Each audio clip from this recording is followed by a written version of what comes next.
మనందరం కూడా చూసాం. ఇప్పుడే కౌశిక్ రెడ్డికి కరీంనగర్లో కోర్టులో బెయిల్ రావడం జరిగింది. బెయిల్ రావడం పట్ల మా హర్షాన్ని కూడా వ్యక్తం చేస్తూ ఉన్నాం. అయితే ఈరోజు పోలీసులు ముఖ్యంగా డీజీపీ గారు ఒక్క విషయాన్ని గుర్తుపెట్టుకోవాల్సిన అవసరం ఉంది. రాజకీయ ప్రేరేపితమైనటువంటి కేసుల్లో మీరు తొందరపడి కేసులు నమోదు చేయడం, బెయిలబుల్ సెక్షన్స్లో కూడా అర్ధరాత్రి పూట అరెస్ట్ చేయడము, రాత్రంతా పోలీస్ స్టేషన్లో కూర్చోబెట్టడము, ఉదయాన్నే కోర్టుకు వెళ్తే బెయిల్ వచ్చింది. ఇది చాలా సర్వసాధారణం అయిపోయింది. అంటే ఇలా ఆలోచించాల్సిన అవసరం ఉంది. పోలీసులు కూడా ఈ రాజకీయ ప్రేరేపితమైన కేసుల్లో నాయకులు చెప్తే వినడం కాదు, చట్టానికి లోబడి పనిచేయాలి. మనకు కాన్స్టిట్యూషన్ ఉంది, మనకు కొన్ని చట్టాలు ఉన్నాయి, శాసనసభలో చేసుకున్న చట్టాలు ఉన్నాయి, దానికి లోబడి పనిచేయాలి. సుప్రీంకోర్టు కానీ హైకోర్టు కానీ చాలా స్పష్టంగా బెయిలబుల్ సెక్షన్స్లో మీరు స్టేషన్ బెయిలే ఇవ్వండి అని కూడా చెప్పారు.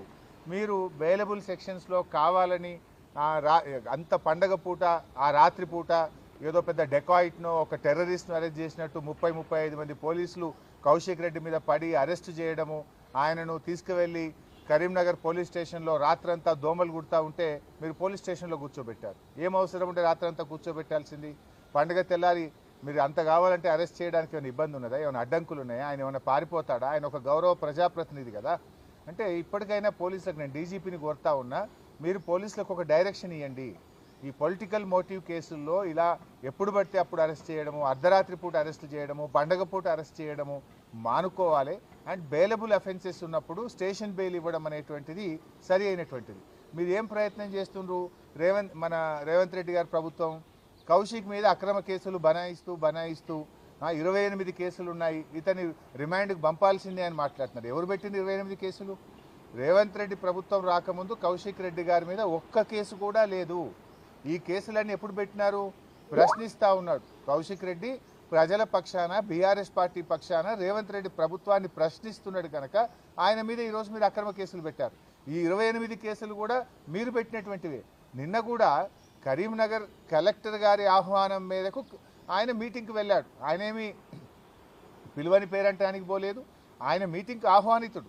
ఆ మీటింగ్లో ఒక సభ్యుడిగా నువ్వు ఏ పార్టీ తరఫున మాట్లాడుతున్నావు అని అడిగాడు. ఇందులో తప్పేముందండి?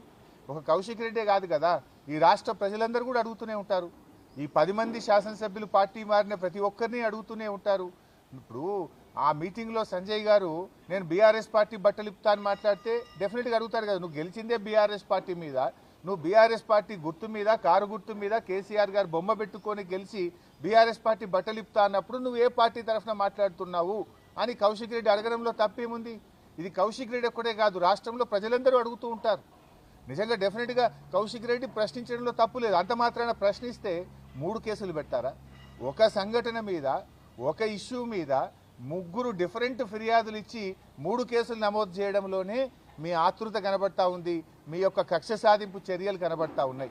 ఒకే కేసులో 3 ఎఫ్ఐఆర్లు పెట్టి ఆ రాత్రిపూట అరెస్ట్ చేసి రాత్రంతా పోలీస్ స్టేషన్లో పెట్టడంలోనే ఇది కేవలం రేవంత్ రెడ్డి గారి ప్రోద్బలంతో, రాజకీయ ప్రేరేపితంగా, కుట్రతో ఒక్కరోజైనా కౌశిక్ రెడ్డిని జైల్లో పెట్టాలనేటువంటి ఒక పగ, ప్రతీకారంతో జరిగినటువంటి అరెస్టే తప్ప ఇంకోటి కాదు.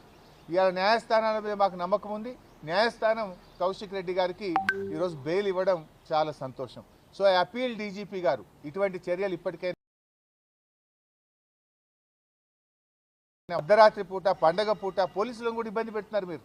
పాపం పోలీసులు కూడా పండగ పూట కూడా వాళ్ళకి టెన్షన్లు పెట్టి పోలీసులను కూడా నిద్ర లేకుండా చేసి పోలీస్ వ్యవస్థను, మీ కింది స్థాయి పోలీస్ అధికారులను, ఉద్యోగులను కూడా మీరు ఇబ్బంది పెడతా ఉన్నారు. అంటే ఇది కేవలం ముఖ్యమంత్రి గారు చెప్పిండ్రనో, ప్రభుత్వ పెద్దలు చెప్పిండ్రనో ఈ రకంగా అరెస్టులు చేయడాన్ని మేము తీవ్రంగా ఖండిస్తూ ఉన్నాం. ఇవాళ ఇంకోటి,